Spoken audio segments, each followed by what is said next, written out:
오늘은 고린도후서 9장 6절에서 15절 말씀을 통해서 물질로 섬기는 직무라는 제목으로 말씀을 전하고자 합니다. 우리가 이제 고린도후서를 계속 읽어오고 있었습니다. 1장부터 계속 읽어왔고요.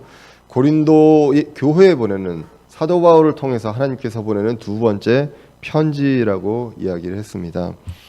이 편지는 처음부터 끝까지 쭉 읽어야 그 서론과 본론과 결론 이런 것들을 이제 이해할 수 있고 그 대상을 알아야 그것에 대해서 어떠한 의도 이런 것들을 이제 알 수가 있음을 예전에도 이제 말씀을 드렸습니다. 특별히 이제 8장부터는 헌금에 대해서 나오는 것을 우리가 볼 수가 있습니다.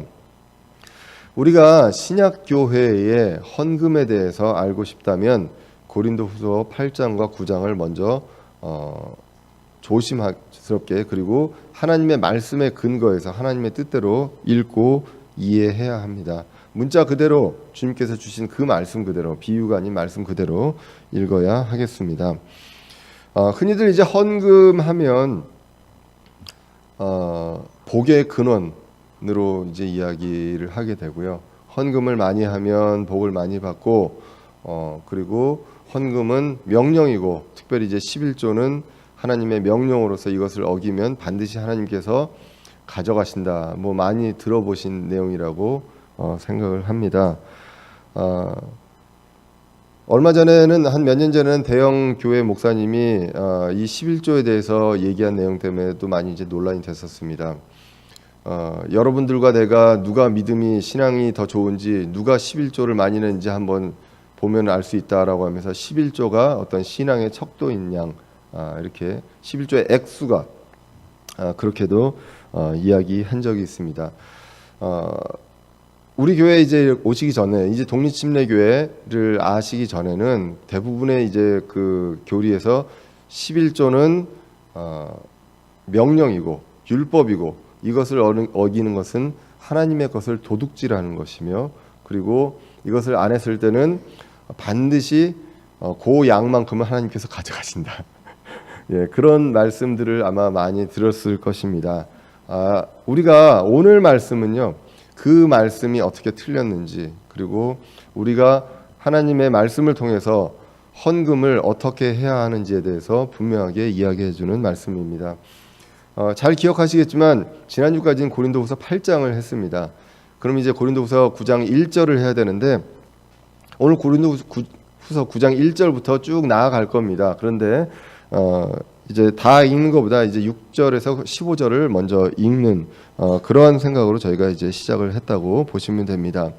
8장에서 이제 헌금에 대해서 얘기합니다. 우리는 모두 은혜를 받은 자들이다라는 이야기를 합니다.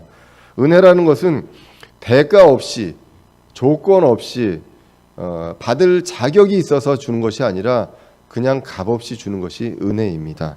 그래서 하나님께서 대가 없이 조건 없이 은혜를 우리에게 주셨습니다.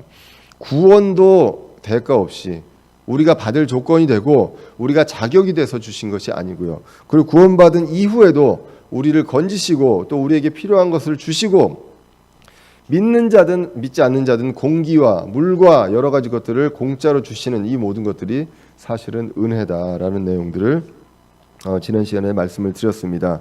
그래서 내가 열심히 피땀 흘려서 번 내 돈이다라는 것이 아니라 하나님께서 우리에게 은혜로 주신 것이다. 그 은혜를 제대로 안다면 우리는 그 공짜로 받은 것들을 베풀 수밖에 없다라는 그 논리를 우리가 지난 시간에 이야기를 했습니다. 그래서 그 은혜에 감사하고 은혜를 베풀어야 하는 것. 그래서 그것을 우리가 선물이라고 합니다. 선물은 누가 잘해서 주는 것이 아니라 우리가 주고 싶은 마음, 그 주고 싶은 사람에 대해서 사랑하는 마음으로 주는 것이 바로 선물이고 그것이 은혜입니다. 그래서 에베소서 2장 9절에서 10절에서 구원이 값없이 주시는 은혜의 선물임을 분명하게 이야기를 하고 있습니다. 이때 이제 8장에서도 보시면 이제 지역의 교회들이 모금을 합니다. 바울과 일행이 먹고 쓰기만을 위해서가 아니라 하나님의 뜻에 따라 그분의 뜻을 위해서 쓰라는 것으로 이제 모금을 하게 됩니다. 특별히 그 시대에는 가나안 유대인의 교회, 그 교회를 위해서 이제 많은 부분들을 드리게 됩니다. 사도행전에서도 이야기를 했었지만 사도행전에서 나온 바와 같이 유대인들은 성령 강림하신 후에 이제 예수님 재림이 금방 올 줄 알고 모든 재산을 다 내놓고 나누어 쓰게 됩니다. 그래서 가진 것이 없는 가난한 교회가 되었고 이제 그 은혜의 복음이 이방인들에게 넘겨오면서 이방인들의 교회가 이제 구원을 얻게 됩니다. 그래서 이 이방인의 교회가 빚이 있다고 했습니다. 그래서 이것을 유대인 교회에 이제 같이 나누는 그러한 것들이 이제 역사적인 내용이라고 말씀을 드렸습니다. 그래서 이제 8장에서 보시면 헌금의 그 마음가짐은 은혜를 아는 자만이 할 수 있다라는 것을 우리가 봤습니다. 그래서 한 4가지를 이야기를 했었는데 어떤 상황과 첫 번째는 어떤 상황과 상관없이 드렸다라는 것입니다. 마케도니아 교회는 극심한 가난 속에서도 기쁨으로 드렸다고 이야기를 했습니다. 그리고 두 번째로 물질을 드리는 것이 아니라 먼저 나를 드려야 한다라는 것. 나의 인생과 나의 삶과 이것을 예수님께서 이 세상에 오실 때 그 받을 만한 희생물로 하나님께 드렸던 것처럼 우리를 위해서 우리도 받을 만한 희생물로 하나님께 우리의 인생을, 우리의 삶을 먼저 드리는 것이 먼저다. 그리고 헌금을, 물질을 드린다고 이야기를 했습니다. 그리고 세 번째로 자원하는 마음으로 드렸다라는 것입니다. 그분이 하실 일을 신뢰하고 이 물질을 통해서 하나님께서 하실 일을 신뢰하는 것입니다. 목회자라든가 어떤 사람이 어떤 그 의도로 쓰는 것이 아니라 하나님의 뜻에 따라서 쓰신다는 그분을 신뢰하고 그분께 드린다는 것. 그리고 네 번째로 균등의 원리를 기억하며 드린다는 것입니다. 절대적인 어떤 액수가 아닙니다. 부자는 많이 드리고 가난한 사람은 적게 드릴 수 있습니다. 그러나 절대적인 어떤 양이 아니라 균등한 비율로, 그리고 또 교회로 봤을 때 어떤 남는, 그리고 남아서 넘치는 교회가 있다면 그 교회를 통해서 부족한 교회에게 이제 그 전해주는 그런 어떤 균등의 원리를 이야기를 했었습니다. 그리고 이제 헌금을 위해서 이 모금은 정말로 조심해서 신중하게 집행을 해야 한다고 말씀을 했습니다. 그래서 그 고린도 교회에 사도 바울이 디도와 그리고 다른 두 형제를 보내게 됩니다. 근데 이 디도와 다른 두 형제의 특징은 그 돈을 관리하는, 헌금을 관리하는 데 있어서 전문성이 있는 사람들이 아니라 신앙적으로, 전문성보다는 복음적 그리고 신앙적으로 모범이 되는 사람임을 성경이 고린도후서 8장을 통해서 이야기를 하고 있었습니다. 그래서 그 귀한 모금이 비난받지 않게 조심하기 위해서 이 사람들을 보낸다라는 것입니다. 그래서 신실한 사람들을 고린도 교회로 보냈다는 것을 우리가 고린도후서 8장을 통해서 보았습니다. 그러면 이제 고린도 교회 사람들은 어떠한 자세가 있어야 합니까? 그 보낸 사람들을 존중해야 한다는 것입니다. 그래서 고린도 교회가 사도 바울과 그 일행에 대해서 그 사랑하는 그 사랑의 증거, 그리고 바울이 고린도 교회를 자랑스럽게 생각하는 그 자랑의 증거를 그 보낸 그 디도와 그 형제들에게 보이라라는 것입니다. 그것은 무엇입니까? 그들을 존중하고 그들의 말을 따르고 그리고 같이 이 모든 은혜를 완수하라는 것. 그것이 이제 고린도후서 8장을 통해서 우리가 본 내용입니다. 그리고 이제 오늘 9장으로 넘어오게 됩니다. 9장 1절에서요 보시면 이 드리는 그 헌금을 무엇라고 하냐면요, 바로 성도들을 섬기는 일이라고 정의를 하게 됩니다. 풍성한 선물들을 모으고 그걸 하나님께 드리는 그 일, 이것을 성도들을 섬기는 일이라고 이제 1절에서 이야기를 합니다. 고린도후서 9장 1절을 보시면 성도들을 섬기는 일에 관하여는 내가 너에게 쓸 필요가 없나니, 이제 8장에서부터 쭉 이어지는 그 내용입니다. 섬기는 일이 여러 가지가 있습니다. 말씀으로 또는 여러 가지 봉사로, 그러나 그 중에 하나가 이제 물질로도 섬기는 것, 그것이 성도들을 섬기는 일이라고 오늘 고린도후서 9장 1절이 먼저 이야기를 합니다. 그러면서 2절에서 보시면 너희 마음의 열심을 내가 아노라, 그것으로 인해 내가 마케도니아 사람들에게 너희에 대하여 자랑하기를 아가야는 1년 전에 준비되었다 하였거니와 너희의 열심이 참으로 많은 사람을 분발하게 하였느니라 라고 이야기를 합니다. 그들은 열심이었다고 사도 바울이 편지를 통해서 이야기를 합니다. 너희들이 열심히 이 성도들 섬기는 일, 물질로 섬기는 일들에 대해서 하였다. 그래서 이것에 대해서 마케도니아 사람들에게 너희들을 자랑했다라고 합니다. 아가야 지역에 있는 고린도 교회는 이렇게 했다라는 것들을 이제 마케도니아 교회에 자랑을 하게 됩니다. 심지어는 1년 전부터 이것을 준비했다라고 이야기를 했다고 이제 사도 바울이 이야기를 합니다. 그래서 그들의 그 고린도 교회의 열심으로 참으로 많은 사람들이 자극을 받아서 분발하게 되었다라는 이야기를 하게 됩니다. 그래서 이렇게 열심으로 드리는 헌물이 있다면 그것이 주위 사람들을 그리고 주위에 믿는 자들을 자극하고 그다음에 분발하게 할 수도 있다는 것입니다. 그래서 극심한 가난 속에서 마케도니아 교회는 풍성하게 드렸다고 고린도서 8장에서 이야기를 했습니다. 8장에서는 고린도 교회에게 마케도니아 사람들을 칭찬합니다. 그리고 오늘 9장에서 보시면 마케도니아 사람들에게 고린도 교회를 칭찬했던 그러한 내용들이 이제 나오게 됩니다. 그래서 그들의 열심을 알기 때문에 섬기는 일에 대해서 따로 너희들에게 또 다시 쓸 필요가 없다. 너희들은 잘하고 있다라는 내용을 이야기를 합니다. 그럼에도 불구하고 디도와 두 형제를 보낸다라고 오늘 3절에서 이야기를 합니다. 그럼에도 내가 그 형제들을 보낸 것은 이 일에 관하여 우리가 너희를 자랑한 것이 헛되지 않게 하고 또 내가 말한 것이 너희가 준비하게 하려 함이라라고 기록을 하고 있습니다. 자, 그래서 준비를 했습니다. 열심으로 그리고 성실하게 고린도 교회가 1년 전부터 준비를 했습니다.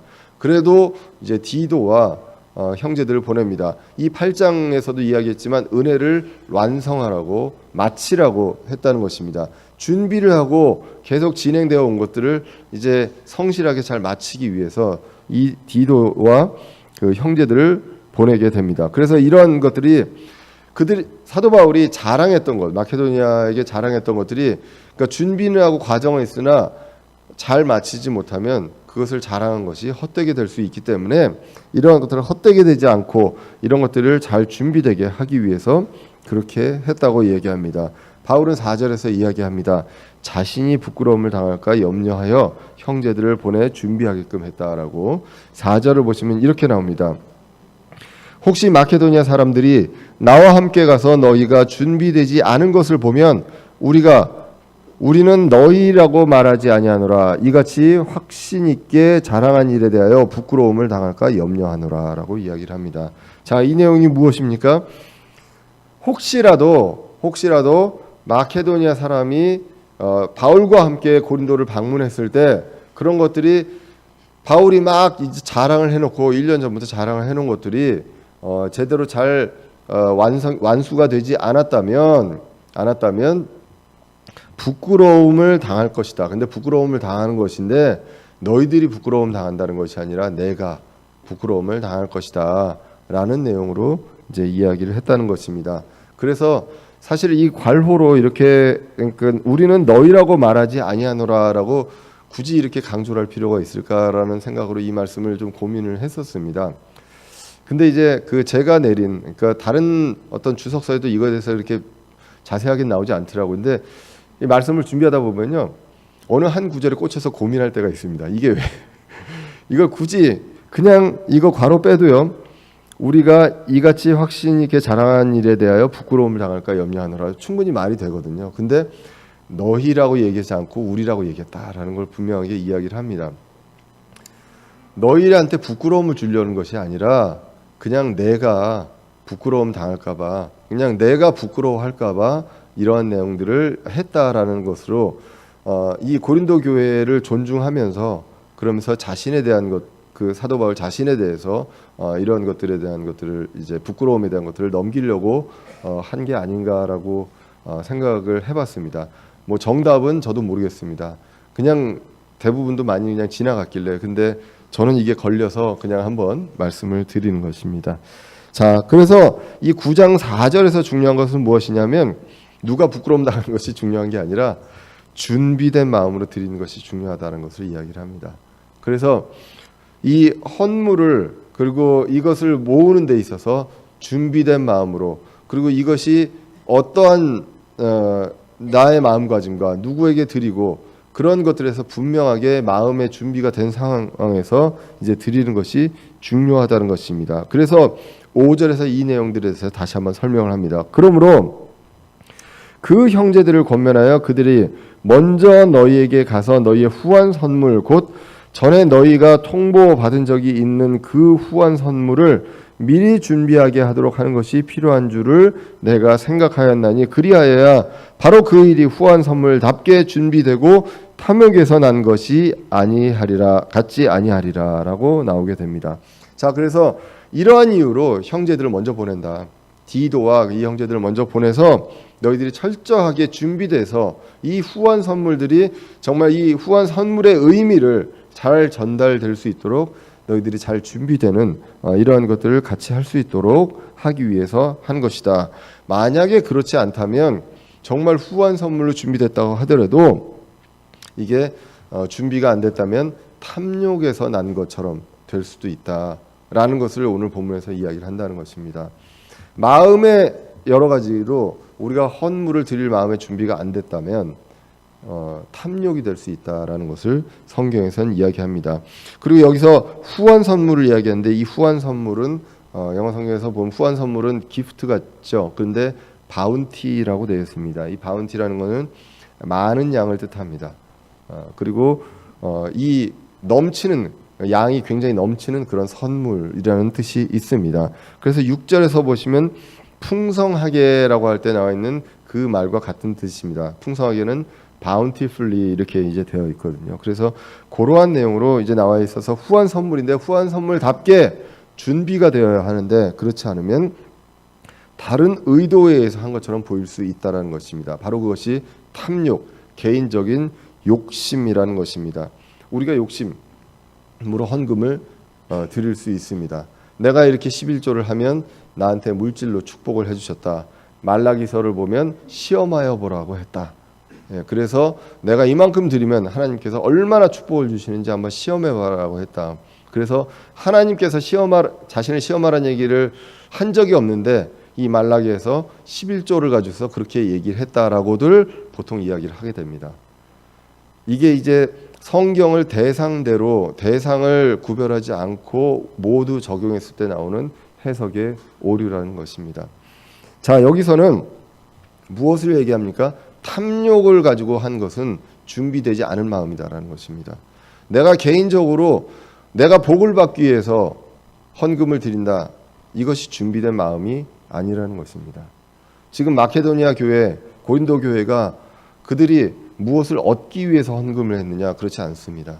그냥 기쁜 마음으로 그리고 하나님의 뜻을 생각을 하며 정말 극심한 가난 속에서 내가 가진 게 여유가 있어서가 아니라 극심한 가난 속에서 풍성하게 선물을 준비하고 드렸다는 것을 이야기를 하게 됩니다. 그러므로 여러분들이 저와 여러분들이 어떠한 개인적인 어떤 목적과 하나님 이걸 들어주십시오. 내가 꼭 여기 회사에 가야 되겠습니다. 대학은 가야 되겠습니다. 내가 이 대학에 꼭 붙으면 감사헌금으로 얼마를 하겠습니다. 이러한 것들이 준비된 마음이냐? 그렇지 않다는 것입니다. 물론 좋은 데 가서 감사하는 마음으로 기쁜 마음으로 헌금을 할 수 있습니다. 그런데 하나님과 거래를 하시지는 말라는 것입니다. 그것은 하나님께서 기뻐하시는 것이 아니라는 것입니다. 그래서 준비된 마음으로 탐욕스럽지 않게 헌금을 해야 합니다. 그래서 이 내용을 이야기하면서 이제 6절 이하에서 더 구체적으로 이야기를 해주게 됩니다. 6절에 보시면 많이 인용하는 내용입니다. 다만 내가 말하려는 바는 이것이니 곧 인색하게 뿌리는 자는 또한 인색하게 거둘 것이요 풍성하게 뿌리는 자는 또한 풍성하게 거두리라는 것이라라는 것입니다. 자, 그래서 이것은 원칙입니다. 우리가 무엇을 뿌리고 할 때 인색하게 하고 싶지 않은 마음에서 하는 사람들도 있습니다. 그러면 인색하게 거둘 수밖에 없고 풍성하게 하면 풍성하게 걷는다. 이것은 원칙이라는 것입니다. 사실 그 앞에 구절을 보면 준비되지 않고 탐욕 이런 내용들을 이야기하거든요. 사실 거기까지만 들으면 그러면 탐욕스럽게 하느니 그냥 안 하면 되겠네 라고 생각할 수가 있습니다. 그런데 성경적 원칙에서 보시면 이것은 원칙이라는 것입니다. 원칙대로 인색하게 거둔 자는 인색하게 뿌린 자는 인색하게 거두고 풍성하게 뿌린 자는 풍성하게 거두리라는 것. 그런데 준비된 마음으로, 탐욕이 아닌 준비된 마음으로 풍성하게 해야 한다는 것입니다. 그래서 준비된 마음으로 인색하게 할 수도 있고요, 탐욕스러운 마음으로 풍성하게 할 수도 있습니다. 그 둘 다 아니라는 것입니다. 그래서 준비된 마음으로 풍성하게 하는 것, 그것을 성경은 이야기를 하고 있습니다. 제가 갈라디아서를 강해로 말씀을 선포한 적이 있습니다. 갈라디아서 6장을 이야기할 때 오늘 고린도 후서 9장 6절에서 8절을 인용을 했습니다. 왜냐하면 갈라디아서 6장 6절에서 보시면 가르치는 자와 가르침을 받는 자가 서로 좋은 것들을 나누라고 이야기를 하고 있습니다. 그렇게 하면서 6장 7절에서 보시면 속지 말라, 하나님은 조롱당하지 아니하시나니 사람이 무엇을 심든지 또한 그것을 거두리라. 8절에 자기가 육신에게 심는 자는 육신으로부터 썩는 것을 거두되 성령에게 심는 자는 성령으로부터 영존하는 생명을 거두리라 라고 이야기를 하고 있습니다. 그래서 육신을 위해서 풍성하게 하는 사람들은 썩는 것을 풍성하게 얻을 수 있습니다. 그리고 성령에게 심는 자는 성령으로 영존한 생명을 거두고, 성령의 관점에서 심을 때 성령님께서 풍성하게 이제 거둬 주신다는 것을 이야기를 합니다. 그래서 심는 대로 거두는데 어느 관점에서 심느냐, 이것이 굉장히 중요하다. 그래서 그것에 따라 열매가 달라짐을 이야기합니다. 그래서 우리는 성령님에게 심어야 한다는 것, 그것을 이야기합니다. 거두는 열매에게는요, 심는 자의 의도가 담겨 있다는 것을 오늘 말씀을 통해서 알 수 있습니다. 탐욕이냐, 나의 욕심이냐, 성령님이냐, 이것을 우리는 분명히 내 마음속에 물어봐야 할 것입니다. 사람들은 모릅니다. 하나님과 나만이 아신다는 것. 오늘 지갑을 열었는데 10,000원짜리가 없고 50,000원짜리만 있어요. 갈등하십니까? 네. 준비된 마음으로 드리는 것이 중요하다라는 것, 그것을 성경을 통해서 우리는 보게 됩니다. 그러므로 7절에서 다시 이것을 이어가면서 말씀을 하십니다. 무엇입니까? 겉이 아니라 마음속에. 7절에 보시면 저마다 마음속에 정한 대로 낼 것이요 마지못해 하거나 억지로 하지 말지니 하나님은 즐거이 내는 자를 사랑하시느니라. 자, 준비되면서 탐욕이 아닌 준비된 마음으로 드려야 합니다. 그리고 풍성히 드려야 합니다. 심는 대로 거둔다고 했습니다. 풍성히 드려야 하는데, 그런데 마지못해 드리면 소용이 없다라는 것입니다. 즐거이 내는 자를 사랑하신다고 이야기를 합니다. 이것은 삶의 주권, 내가 갖고 있는 것의 주인이 누구이냐는 것을 인정하는 데부터 시작이 됩니다. 욥은 그렇게 고난을 받을 때 욥기 1장 21절에 이렇게 이야기합니다. 이르되 내가 내 어머니의 태에서 벌거벗고 나왔은즉 또한 벌거벗은 채 그리로 돌아가리라. 주신 분도 주시오 가져가신 분도 주시니 주의 이름이 찬송을 받을지어다 하고라고 이야기합니다. 주신 분도 주시오, 그리고 가져가실 분도 주시라는 그 인정, 고백이 우리의 고백이 되어야 한다는 것입니다. 모든 것의 주재권, 소유권이 주님에게 있음을 인정하는 것, 그것이 필요하다는 것. 그래서 이제는 마음속에 성령님에게 심다는 생각으로 즐거이 드려야 한다는 것, 감사하는 마음으로. 그렇지 않으면 하나님께서 여러분들 돈 가지고 뭘 하시겠습니까? 천국에 뭘 쌓아놔서 뭘 하시겠습니까? 종이 쪼가리를 가지고. 그 마음을 보시는 그 하나님, 즐거이 보시는 그 하나님의 마음을 우리가 보고 해야 한다는 것. 그래서 준비된 마음으로 탐욕 없이 즐거이 해야 한다는 것입니다. 사도 바울이 이 말씀을 전하는 의도가 무엇입니까? 강요가 아니라는 것입니다. 헌금을 꼭 해야 된다, 강요하라는 것이 아니라 풍성하게 뿌리는 자가 분명히 있습니다. 정말 어려울 것 같은데 사도 바울이 고린도후서 8장에서도 봤습니다. 마케도니아 교회에게 말렸습니다. 그럼에도 불구하고 마케도니아 교회가 받아달라고 간청을 했다는 것입니다. 이러한 그런 풍성한 그런 역사가 일어난다는 것입니다. 말려도 하는 그러한 역사가 일어난다는 것입니다. 그렇기 때문에 준비된 마음으로 즐거이 풍성하게 드리는 것, 이것을 즐거이 내는 자를 하나님께서 사랑하신다고 오늘 고린도후서 9장에서 이야기를 9장 7절에서 이야기를 하고 있습니다. 근데 하나님께서 그러면 헌금을 안 내는 자는 사랑하시지 않나요? 하나님께서는 분명히 요한복음 3장 16절에서 이 세상을 사랑하신다고 했습니다. 그래서 예수 그리스도를 이 세상에 주신다고 했습니다. 그런 풍성한 하나님의 보편적인 사랑이 있습니다.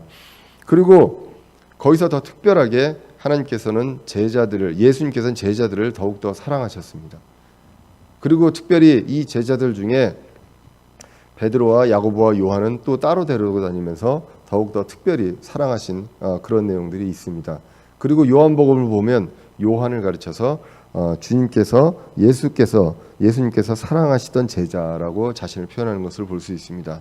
요한을 또 그토록 사랑하셨습니다. 모든 사람을 사랑하지만 하나님께서 즐거이 하나님께 드리는 자를 또한 사랑하신다는 것을 오늘 본문을 통해서 이제 보게 됩니다. 자, 그래서 이제 오늘 8절에서 보시면 하나님께서 능히 모든 은혜를 너희에게 넘치게 하시나니 이것은 너희가 항상 모든 일에서 모든 것이 넉넉하여 모든 선한 일을 풍성하게 하려 하심이라. 모든이 이제 3번 나오게 됩니다.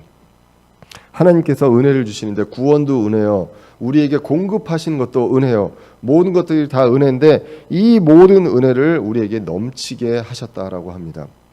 그런데 이 넘치게 하신 데는 이유가 있다는 것입니다. 남아 도르라라는 것이 아니라 이것은 너희가 항상 모든 일에서 모든 것이 넉넉하여 모든 선한 일을 풍성히 하게 하려 하심이다라는 것입니다. 그렇기 때문에 은혜를 풍성히 넘치게 주신 이유가 있습니다. 이 넘치게 주신 이유는 우리가 그것을 가지고 풍성하게 선한 일을 하라는 것. 그것이 바로 하나님께서 은혜를 넘치게 주신 이유라고 이야기를 하고 있습니다. 그렇기 때문에 이렇게 넘치게 주신 이유는 바로 조건이라는 것입니다. 이렇게 하라는 것, 선한 일을 풍성하게 모든 일에 하라는 것을 이야기합니다. 이 구절과 대비되는 구절로 피터 러크만 목사님은 로마서 8장 28절을 언급합니다. 보편적으로 모든 사람에게 주는 은혜가 있습니다. 그리고 구원받은 자들 중에서 그리고 어떤 일을 하라고 주시는 또 그런 은혜가 있다는 것을 이야기합니다. 오늘 9장 8절은 구원받은 크리스찬에게 은혜를 풍성히 베풀므로 인해서 풍성하게 선한 일을 하라고 하신 그런 은혜가 있다는 것입니다. 로마서 8장 28절은 우리가 알거냐 하나님을 사랑하는 자들 곧 그분의 목적에 따라 부르심을 받은 자들에게는 모든 것이 합력하여서 선을 이루느니라 라고 이야기를 합니다. 이것은 사실입니다. 이거는 불변의 사실이라는 것입니다. 하나님께서 사랑하는 자를 부르셨습니다. 은혜로 값없이 구원을 주셨습니다. 그렇기 때문에 이 사람들 하나하나가 역할은 다르지만 모든 사람이 합력하여서 선을 이룰 수밖에 없다. 이것은 그렇게 이루는 사실입니다. 오늘 본문은요, 그런 구원받은 자들이 선을 풍성하게 이루게 하기 위해서 은혜를 넘치게 주셨다고 성경은 기록을 하고 있다는 것입니다. 로마서 8장은 무조건적인 은혜라면 오늘 9장 8절은 은혜를 풍성하게 해주시는 이유, 조건이 있다는 것을 이야기를 합니다. 모든 선한 일에 넉넉하게 풍성하게 하라는 것입니다. 물질만 한 것이 아니라 모든 것을 풍성하게 넘치도록 하라고 성경이 이야기를 합니다. 사실 돈이 많아도 인색할 수 있습니다. 사실 어쩌면 돈이 많으면 많을수록 더 아까운 생각을 느낄 수 있습니다.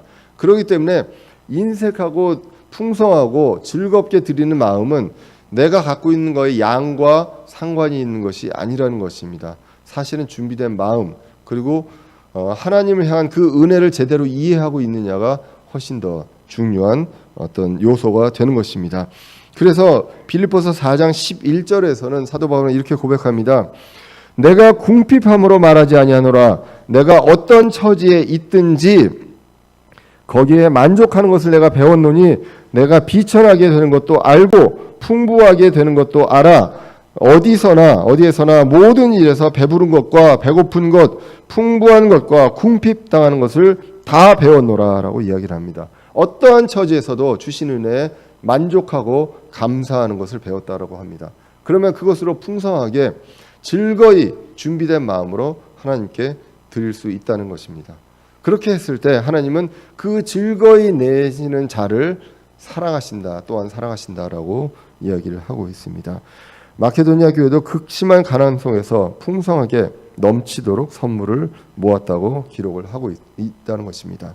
자, 그래서 이렇게 이제 죄송합니다. 고린도후서 9장 8절에서 이야기를 하고 그 다음에 구약의 말씀을 인용을 합니다. 9장 9절에 보시면 괄호로 시작됩니다. 이것은 기록된 바 그가 널리 재물을 흩어 가난한 자들에게 주었으니 그의 의가 영원히 지속되는도다 함과 같으니라. 이것은 시편 112편 9절에 나와 있는 내용입니다. 그가 재물을 흩어 가난한 자들에게 주었으니 그의 의가 영원히 지속되고 그의 뿔이 존귀하게 높여지리로다 라고 나와 있는 시편 112편 9절을 이야기를 하고 있습니다.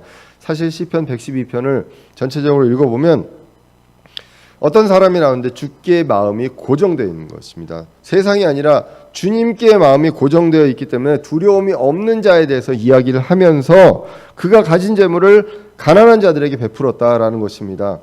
주님께 고정되어 있기 때문에 주님이 하실 일, 주님이 원하신 일을 알기 때문에 그는 두려워하지 않고 흔들리지 않고 가난한 자들에게 이것들을 베풀었다. 그러므로 인해서 의로 주님께서 의로 영원히 지속되게 하셨다라는 것입니다. 우리는요 은혜로 구원을 받아 의인으로 칭함을 받았습니다. 로마서 4장 3절에 보시면 아브라함의 믿음을 의로 하나님께서 여기셨다고 기록을 하고 있습니다. 그 은혜가 밖으로 드러나는 것, 그것을 이제 행동하는 것, 이것이 이제 의가 지속된다고 성경이 표현을 하고 있습니다.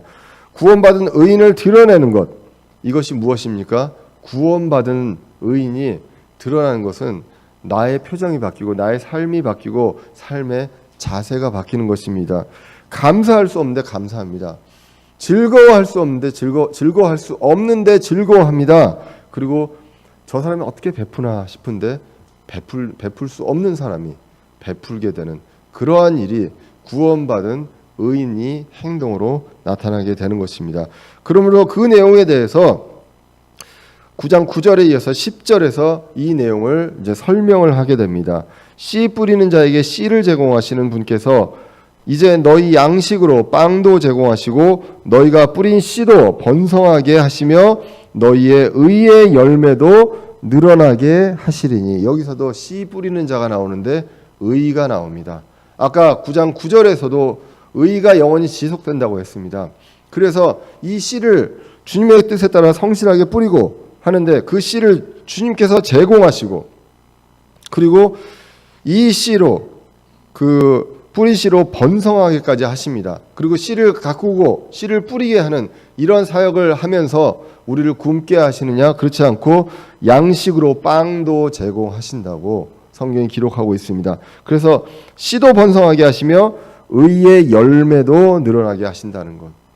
이것을 9장 9절 고린도후서 9장 9절의 성경의 시편 112편 9절을 설명을 하면서 이렇게 하나님께서 이제 설명을 해주십니다. 의가 지속되기 위해서 하나님께서 일을 하시고 씨를 제공하시고 빵도 제공하시고 씨도 번성하게 하시고 의의 열매도 맺게 하신다는 것입니다. 이 씨를 내가 만들어서 한 것이 아닙니다. 씨도 하나님께서 주셨습니다. 씨를 뿌리는 것도 그렇게 하신다는 것입니다. 여러분들 많은 것들을 이제 베풀고 주님 안에서 베풀고 했을 때 많은 기적들을 여러분들 체험하신 것들 간증을 많이 합니다. 저도 이 말씀을 준비하면서 저를 다시 한번 생각을 해봤습니다. 사실 저는 어렸을 때요, 초등학교 6년 동안에 한 번도 한 학년도 개근을 한 적이 없었습니다. 한 번 아프면 편두선이 붓고요, 열이 40도까지 올라가서 보통 쉬면 한 일주일을 쉬었습니다, 학교를. 그렇게 했었는데 어느 순간부터인가 하나님께서 체력을 주셨습니다. 언제부터인지 생각을 해보면 이 먼 지역을 이제 다니고 그렇게 하면서 그리고 말씀을 전하고 제가 일을 하면서 정말로 시간을 쪼개 가지고 쓸 수밖에 없는, 그리고 거의 이제 쉬는 날 없이 돌아갈 수밖에 없는 그러한 그 스케줄 속에서 하나님께서 정말 이 일을 부족 하나마 감당하라고 이렇게 체력을 주신 것이 아닌가 다시 한번 생각을 해보게 됐습니다. 그리고 그것에 대해서 다시 한번 정말 내가 내 체력을 자랑할 게 아니구나. 어쩌면 이거를 놓는 순간 하나님께서 예, 이게 필요하시기 때문에 하나님께서 하라고 하시기 때문에 이만큼의 체력을 저한테 주신 게 아닌가라는 생각을 다시 한번 해보게 됩니다. 그래서 늘 제가 이거는 체력이 아니라 정신력이라고 했던 그 말에 대해서 다시 한번 회개를 했습니다. 네. 내 정신력이 아니라 하나님께서 주신 체력이다라는 것. 아마 앞으로도 여러분들이 하나님께서 여러분들을 쓰실 일이 있습니다. 지금 내가 준비가 안 됐고요. 내가 아직은 뭐가 안 됐고 이렇게 생각하실 수 있는데 그런 것들을 첫 발을 내딜 때 하나님께서 꼭 필요한 것들을 이 씨를 뿌릴 때 씨를 제공하시고 씨를 키워야 되는데 사람도 먹어야 되지 않습니까? 그때 양식을 빵도 제공하시고 그리고 씨도 번성하게 하시면서 의의 열매도 늘어나게 하시는 그분의 계획과 그분이 함께 하시는 것을 신뢰하고 의지하는 것, 이것이 이제 중요함을 오늘 말씀을 통해서 보게 됩니다. 그래서 제물로 돕는 것도 섬기는 것이고 성령에게 심는 것입니다. 그래서 우리의 필요도 공급하시고 의의 열매도 증가하게 하신다는 것. 그래서 우리는 우선순위가 있습니다. 내가 먼저 준비가 되고 내가 경제적으로 내가 무엇이 준비가 되고 나서 하나님께 드릴 것이냐, 아니면 나를 먼저 하나님께 드리면 이것이 다 하나님께서 준비를 해주시느냐. 마태복음 6장 33절에 정확하게 나와 있습니다. 오직 너희는 첫째로 하나님의 왕국과 그분의 의를 구하라. 그리하면 이 모든 것을 너희에게 더하시리라. 이 모든 것이 무엇입니까? 그 전 구절을 보면 무엇을 먹을까, 무엇을 입을까 걱정하지 말라고 합니다. 이 모든 것들을 하나님께서 필요한 만큼 더해 주신다는 것, 그것을 분명하게 약속하셨기 때문에 그 약속의 말씀을 믿고 우리는 주님께 의지하고 성령님을 바라보면서 씨를 뿌리는 것이 바로 우리의 자세고, 구원받은, 정말 값없이 은혜로 받은 우리 구원받은 자들의 도리라는 것입니다. 율법 명령이 아니라 도리라는 것을 분명하게 이야기를 하고 있습니다.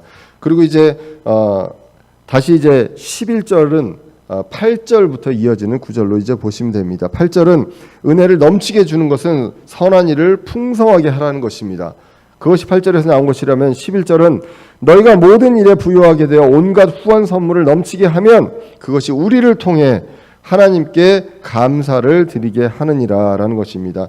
모든 일에 부유하게 됩니다. 마음으로, 재물로, 모든 마음에서 부유하게 돼서 모든 후한 선물을 넘치게 하게 됩니다. 그렇게 되면 그것을 전하고 그 복음을 전했던 이 사람들을 통해 우리를 통해 하나님께 감사를 드리게 한다고 이야기를 하고 있습니다. 그리고 12절로 보시면 이제 다시 한번 섬김의 직무라고 이야기합니다.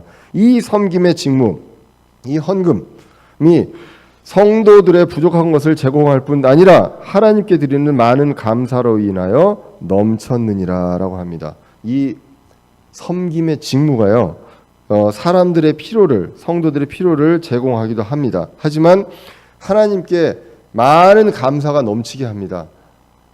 감사한 마음으로 드렸습니다. 그 받은 사람도 하나님께 감사를 합니다. 이 감사가 넘치게 되고 이것으로 인해서 다시 섬김의 직무가 넘친다라고 이야기를 하고 있습니다. 11절도 감사요, 12절도 감사입니다. 그래서 이런 것들을 통해서 헌금이 다시 이 재물이 하나님께 드려진 것들이 넘쳐남을 이야기합니다. 그리고 이 헌금이 하나님께 영광을 돌린다고 13절에 이야기를 합니다.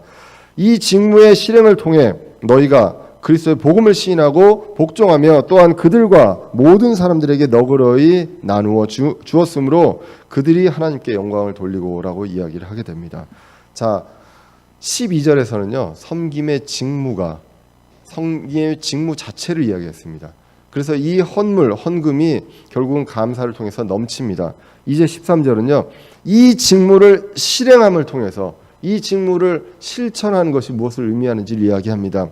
실천을 통해 무엇입니까? 우리가 그리스도의 복음을 시인하고 복종한다고 합니다. 그리스도의 복음을 제대로 이해한다면 이 복음이 어떻게 돼야 됩니까? 전해져야 됩니다. 전해지고 교회가 세워지고 복음이 전파되어야 합니다. 이것에 필요한 재물들이 있습니다. 그렇기 때문에 이 복음을 시인하는 것이다. 그리고 그것에 대해서 복종하는 것이다. 이것이 바로 섬김의 직무에 대한 실행이다라고 오늘 본문이 이야기를 하고 있습니다. 그래서 사람들에게 너그러이 나눠 주었으므로 그들이 영광을 돌린다. 그 받은 자들이 하나님께 영광을 돌립니다. 그리고 14절에 보시면 또 그들이 너희 안에 있는 하나님의 넘치는 은혜로 인하여 너희를 사모하며 직접 너희를 위해 기도함으로 영광을 돌리느니라. 받은 것으로 감사함으로 하나님께 영광을 돌립니다. 그리고 주는 자들이 그 안에 있는 하나님의 은혜로 인해서 그래서 그 주는 자들, 받는 자들이 주는 자들을 사모하게 됩니다. 그리고 그 주는 자들을 위해서 기도한다고 합니다. 받은 자들이. 그렇게 함으로 인해서 영광을 또 하나님께 돌린다고 성경은 이야기를 하고 있습니다. 자, 그래서 이 모든 것들이 하나님의 선물입니다. 그래서 15절에 이 선물로 인하여 그분께 감사한다고 이야기를 하고 있습니다. 오늘 본문은 헌금에 대한 원리를 분명하게 이야기를 하고 있습니다. 신약 교회에서 헌금을 어떻게 해야 됩니까? 라고 하면 오늘 본문을 내용을 같이 읽으시면 됩니다. 그냥 그대로 문자 그대로 읽으시면 그것이 바로 우리가 헌금을 해야 되는 원리입니다. 아까도 말씀드렸습니다. 일반 교회에서 헌금을 그리고 특별히 11조를 언급하면서 강조합니다. 그러면서 말하는 것이 말라기 3장 8절입니다. 사람이 하나님의 것을 강도질하겠느냐? 그러나 너희는 내 것을 강도질하고 말하기를 우리가 어떤 점에서 주의 것을 강도질하였나이까 하나니 너희가 11조와 헌물에서 강도질하였느니라 라고 이야기를 합니다. 그러므로 11조를 안 하는 것은 강도질하는 것이라고 이야기를 합니다. 그러나 이것은 말라기는 유대인들에게 주신 구약 성경 하나님의 말씀입니다. 왜 그렇습니까? 11조는 유대인들에게 율법이었습니다. 레위기 27장과 신명기 12장, 신명기 14장에 보시면 10분의 1을 드려야 되는 것이 세 가지가 있습니다.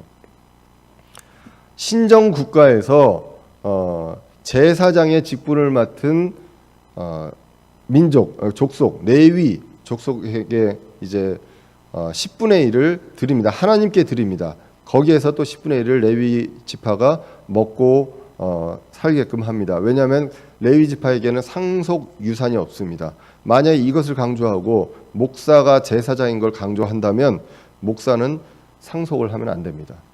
우리 한국교회에서 상속을 한다. 그러면 이것은 구약 성경을 가지고 목사가 제사장이고 레위 지파라고 얘기를 한다면 상속 유산이 없음을 분명하게 목사는 왜 이야기를 하지 않습니까? 그러므로 이것은 엄연하게 잘못된 내용이고요. 그래서 그 10분의 1이 있고 또 감사함으로 예루살렘에서 가족들과 함께 또 그 가까이 있는 레위인과 함께 먹고 즐기라고 하는 10분의 1이 또 있습니다. 그러면 20%가 됩니다. 그리고 3년에 한 번씩 10분의 1을 또 드리라고 합니다. 그러면 그의 10%를 3으로 나누면 3.3%죠. 그래서 유대인들은 23.3%를 11조로 드리는 것이 율법이었다라는 것입니다. 지금은 그러니까 뭔가를 드릴 때 10분의 1을 드리는 것은 하나님께서 우리 그 하나님의 사람이 어떤 도리로 주님의 모든 소유권을 인정한다는 도리로 드리는 것이 그 정신임은 맞지만 그렇게 볼 수는 있지만 그것이 이제 율법이냐? 그것은 아니라는 것입니다. 그럼 또 질문합니다. 아브라함과 야곱도 11조를 하지 않았느냐? 그건 율법 전에 하지 않았느냐? 맞습니다. 그것은 하나님께 그 정기적으로 한 것도 아니고요. 일회성이었고요. 그리고 그런 것들을 무슨 일이 있을 때 감사한 마음으로 10분의 1을 드린 것이었습니다. 그렇기 때문에 이것을 우리가 정기적으로 이런 것이 율법이다라고 이야기해서는 안 된다는 것입니다. 신약 교회에 주신 말씀, 그 대상에 주신 말씀을 그대로 우리가 이해했을 때는 고린도후서 9장 6절밖에 없다는 것입니다. 고린도후서 8장 9장밖에 없다는 것입니다. 자, 그래서 율법 벌 받는다는 식의 말로 헌금과 11조를 얘기하는 것은 성경을 속이는 일이라는 것입니다. 그러면 여러분들 이제 헌금 안 해도 됩니다라고 이야기하고 싶지는 않습니다. 왜? 구원받은 자의 도리입니다.